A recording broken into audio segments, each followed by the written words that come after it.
नारायण नारायण। अब मुझे भगवान विष्णु के पास चलना चाहिए क्षीर सागर में, और उनको चल करके अपना पूरा वृतांत कि अब चलते हैं क्षीर सागर को, और वृतांत श्री हरि को सुनाऊंगा, और प्रसन्न होंगे और वो सुन करके इस दुनिया में मैं आऊंगा।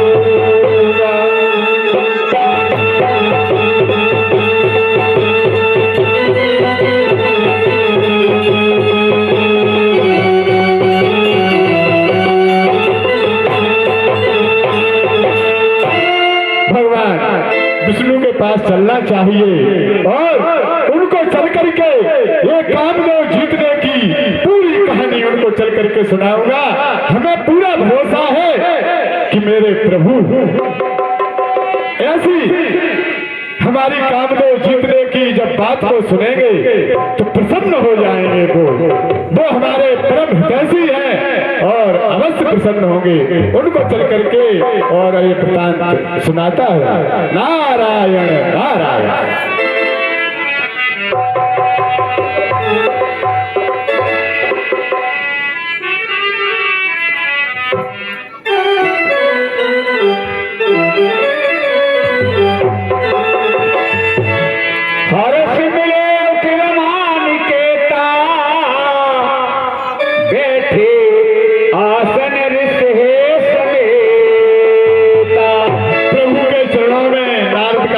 स्वीकार हो।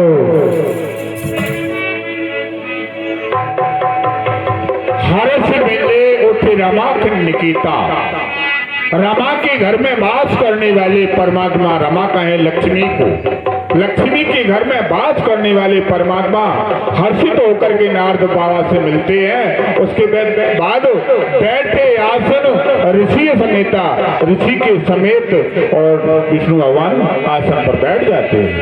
बोले पियासी चराचर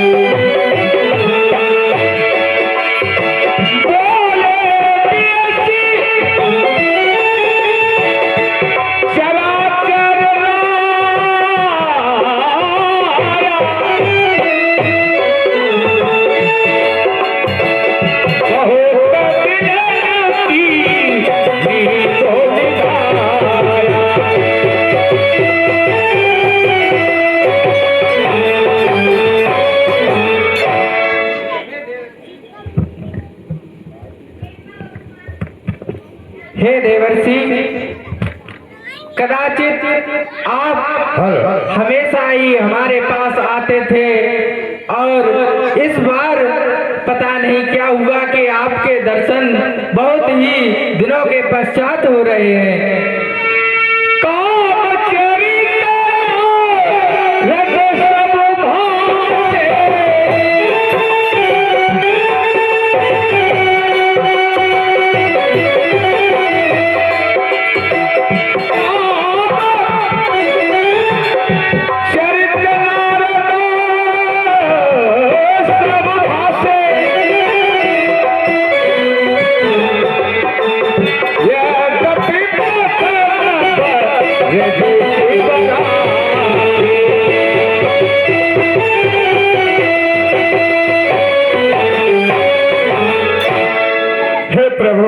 कहिए मुनिराज।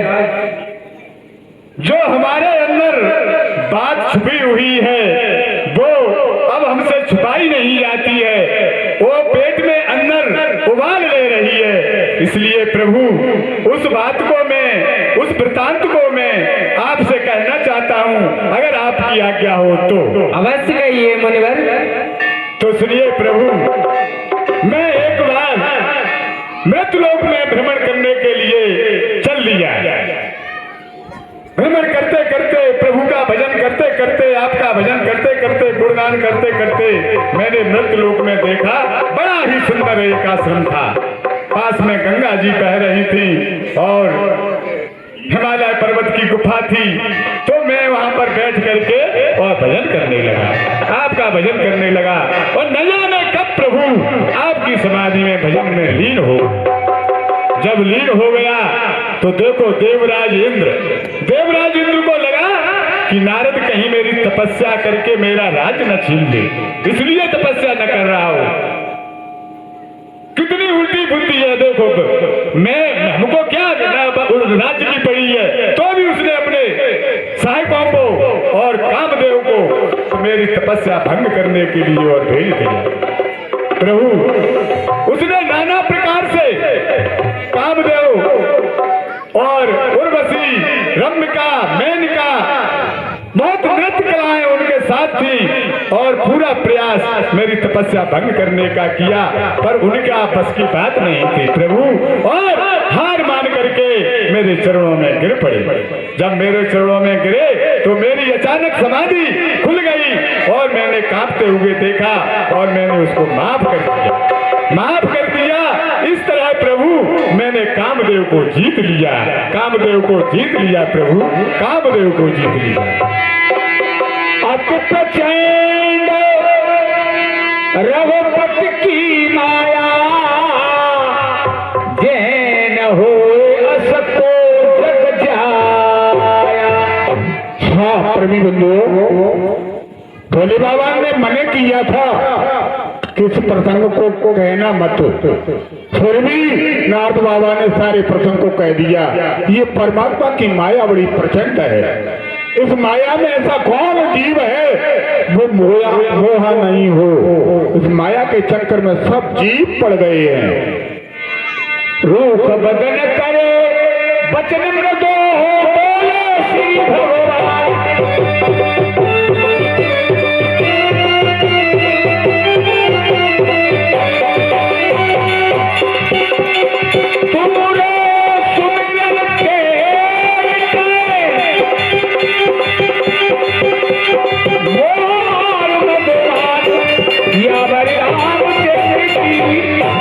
हे नारद मुनि, कहिए प्रभु। तुम्हारे तो सुमरन मात्र से ही मोह और मद का नाश हो जाता है। जय हो। भला काम आपका क्या कर सकता है? जय हो। सोने मुनि मोह मनता के, ज्ञान विराग हृदय नहीं जागे। और हे मुनिराज, कहिए प्रभु। मोह तो उन लोगों को होता है जिनके हृदय में ज्ञान और वैराग्य नहीं होता है। जय हो। ब्रह्मचर्य व्रत रतो मति धीरा, तुम्हें के करे मनोभव पीरा। और हे मुनिराज, कहिए प्रभु। आप तो ब्रह्मचर्य का पालन करने वाले हैं, भला काम आपका क्या बिगाड़ सकता है? जय हो। जय हो। नारद कहे सहित अभिमाना, और कृपा तुम्हारे सकल भगवान। हे प्रभु। कहिए नारद। ये जो मैंने कामदेव को जीता है, मैंने अपने बलबूते पर नहीं जीता है प्रभु। ये तो सब आपकी कृपा थी, आपकी कृपा से मैंने कामदेव को जीता है, आपकी कृपा से प्रभु। करुणा निधि मन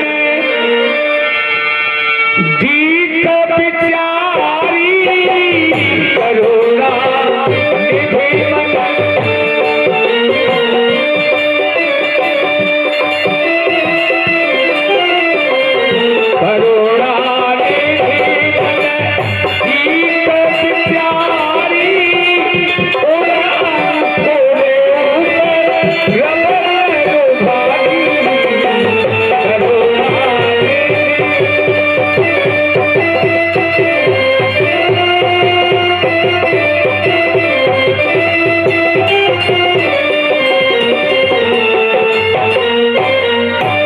मुझे ऐसा प्रतीत होता है कि नारद मुनि के मन में गर्व का वृक्ष अंकुरण ले चुका है।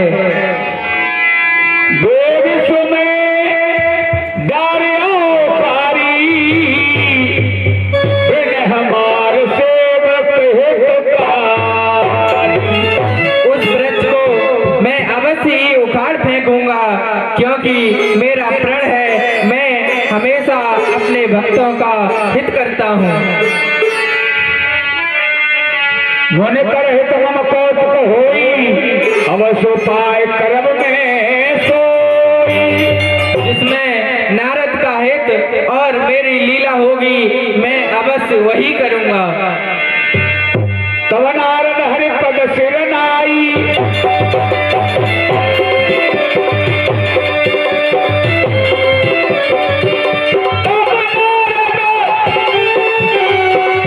हरि पद सिर नाई, चले हृदय हम सिरझुकाई। नारायण नारायण। प्रभु आप तो जानते हो श्राप के कारण मैं 2 घड़ी से कहीं ज्यादा नहीं रुक सकता हूँ। अब मुझे आज्ञा दीजिए और मैं चलने की प्रतीक्षा करता हूँ। आपकी आज्ञा चाहता हूँ प्रभु, आपकी आज्ञा। ठीक है नारद, अब आप जाइए। जो आज्ञा प्रभु।